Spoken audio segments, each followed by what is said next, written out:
নমস্কার, আমি মানবেন্দ্র চক্রবর্তী বলছি। মানুষের যখন চেতনার মৃত্যু হয়, মনুষ্যত্বের মৃত্যু হয়, তখন সেই মানুষ কিন্তু পশুর থেকেও আরো অধম। যার কাছে ন্যায় অন্যায় ভালো মন্দর বিচার বুদ্ধি কিচ্ছুই থাকে না। এই কদিন আগে, 2-3 দিন আগে পশ্চিমবঙ্গের পুরুলিয়াতে 4,000 ইভিএম যেখানে মানুষের ভোটাধিকার বন্দি ছিল, জ্বলে রাখ হয়ে গেল।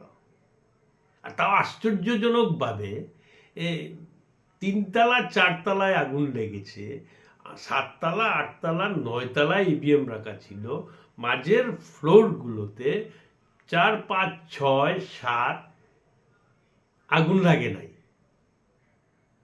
আগুনটা আশ্চর্যজনকভাবে মধ্যেখানের এত গ্যাপ রেখে গিয়ে জাম্প করে গিয়ে 7তলা 8তলা 9তলায় গিয়ে আগুন লাগলো। তার মানে আগুনের যে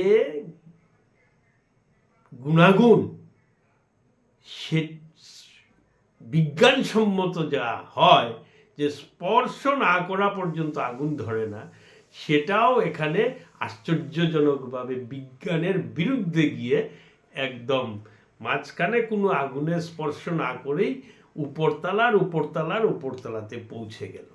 এটা যেমন মনে হচ্ছে গণতন্ত্রের অপমৃত্যুকে সহ্য করতে না পেরে এই কলঙ্ক থেকে বাঁচার জন্য ইভিএমগুলো আত্মহত্যার পথ বেছে নিয়েছে।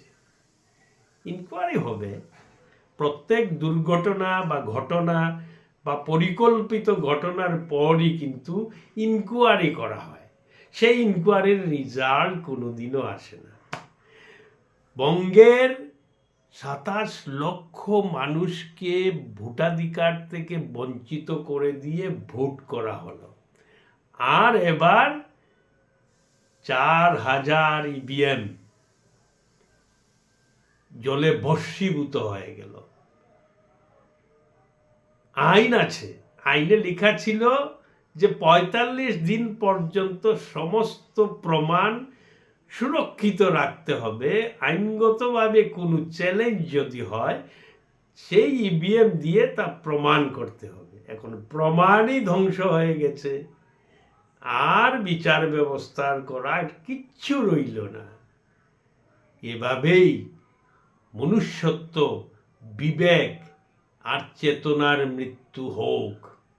একদিন না একদিন ভারতবর্ষের এই অবস্থা থেকে উন্নতি করার জন্য কোনো না কোনো প্রতিবাদ গর্জে উঠবেই। এই বিশ্বাসটুকু রেখেই আমরা জীবিত থাকার চেষ্টা করছি। আপনিও জীবিত থাকুন, ভালো থাকুন, সুস্থ থাকুন।